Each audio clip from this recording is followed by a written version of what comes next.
नमस्कार. तर आज आपण बनवणार आहोत भरपूर असं कॅल्शियम युक्त शेवग्याच्या शेंगाचं सूप. आणि हे जे सूप आहे तुम्ही लहान मुलांपासून तर मोठ्यांपर्यंत सगळ्यांनाच देऊ शकता. चला तर मग सुरुवात करूया. तर मी इथे या 200 ग्राम शेंगा घेतल्या आहेत आणि शेंगा बघू शकता या पद्धतीने कट करून घ्यायच्या आहे.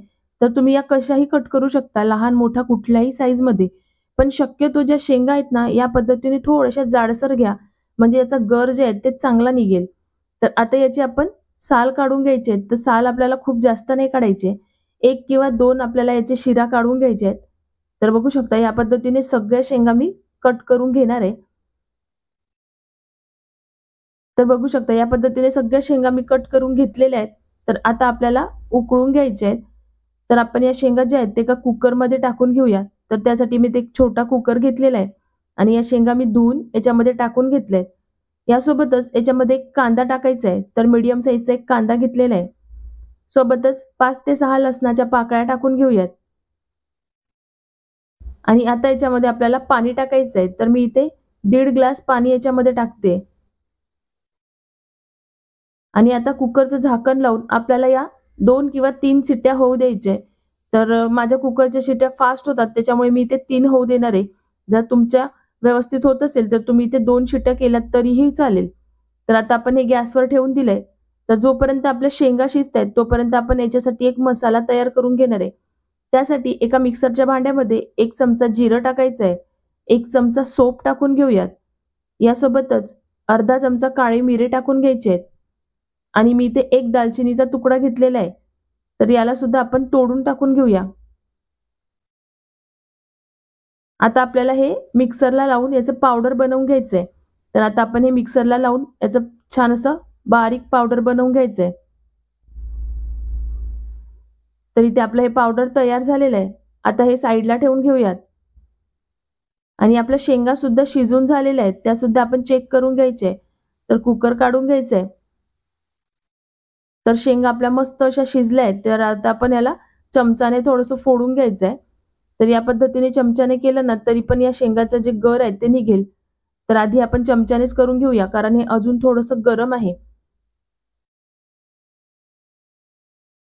तर बघू शकता या पद्धतीने करून घेतले की आता आपल्याला हे चाळून घ्यायचं आहे. तर एका गाळणीमध्ये हे टाकून याचं पाणी जे आहे ते आपण गाळून घेणार आहे.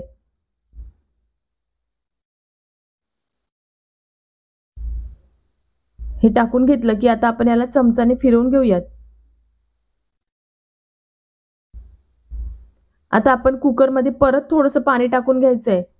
तर मी ते कुकरमध्ये अर्धा ग्लास पाणी परत टाकून घेते.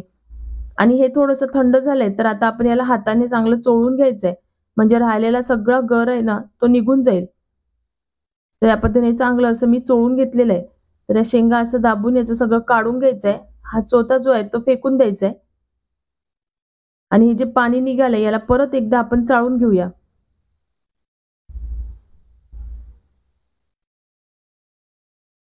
रेसिपी कुठल्याही क्षणी आवडल्यास व्हिडिओला लाईक नक्की करा. तर आपलं हे सगळं जे आहे ते काढून घेतलेलं आहे आणि चाळणीच्या खालच्या साईडला गर असतो तो ना याच पद्धतीने चमचाने काढून घ्यायचा आहे.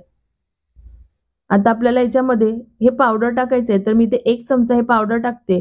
तर तुम्ही तुमच्या हिशोबाने कमी जास्त करू शकता किंवा थोडंसं टाकल्यानंतर थोडंसं पाणी चाटून पाहिजे. वाटलंच तर तुम्ही परत टाकू शकता. चवीपुरतं मीठ टाकून घ्यायचंय आणि परत त्याला छान मिक्स करून घेऊयात. आता एका वाटीमध्ये अर्धा चमचा मी इथे कॉर्नफ्लॉर घेतलेला आहे. तर याने सूपला हलकीशी थिकनेस येईल, खूप जास्त घट्ट होणार नाही. आणि थोडंसं याच्यामध्ये पाणी टाकून घेऊयात आणि याची आपल्याला स्लरी बनवून घ्यायची आहे. आता ही स्लरी जी आहे ते आपल्याला आपल्या या पाण्यामध्ये टाकून घ्यायची आहे. तर आपण हे शेंगाचं जे पाणी काढून घेतलंय त्याच्यामध्ये आपण हे टाकून घेऊयात. तुम्हाला जर घट्ट पाहिजे असेल तर तुम्ही इथे 1 चमचा कॉर्नफ्लॉर घेऊ शकता. पण सूप जास्त घट्ट चांगलं वाटत नाही. असं हलकसच पाहिजे, त्याच्यासाठी मी अर्धाच चमचा घेतलेला आहे. आता एका कढईमध्ये आपल्याला तूप किंवा बटर टाकून घ्यायचंय. तर मी इथे 1 चमचा बटर घेतलाय. बटरमुळे सूपला टेस्ट खूप छान येते. तर तुमच्याकडे नसेल तर तुम्ही इथे तूप सुद्धा घेऊ शकता. हलकसं मेल्ट झालं की याच्यामध्ये अर्धा चमचा जिरं टाकून घ्यायचंय. थोडंसं हिंग टाकून घेऊयात आणि याला फिरवून घ्यायचंय. बटर जे आहे ते लगेचच जळतं, त्याच्यामुळे हे पटापट आपल्याला फिरवून घ्यायचंय. आता आपल्याला जिरं हलकंसं फ्राय होऊ द्यायचंय. तर जिरं फ्राय झालं की याच्यामध्ये आपण आता जे सूप बनवून ठेवलं होतं ते टाकून घेऊयात. आता आपल्याला हे चांगलं असं उकळू द्यायचंय.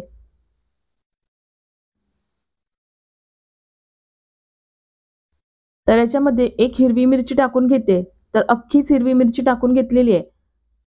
तर याने खूप जास्त असं तिखट होणार नाही, पण हलकासा फ्लेवर येईल.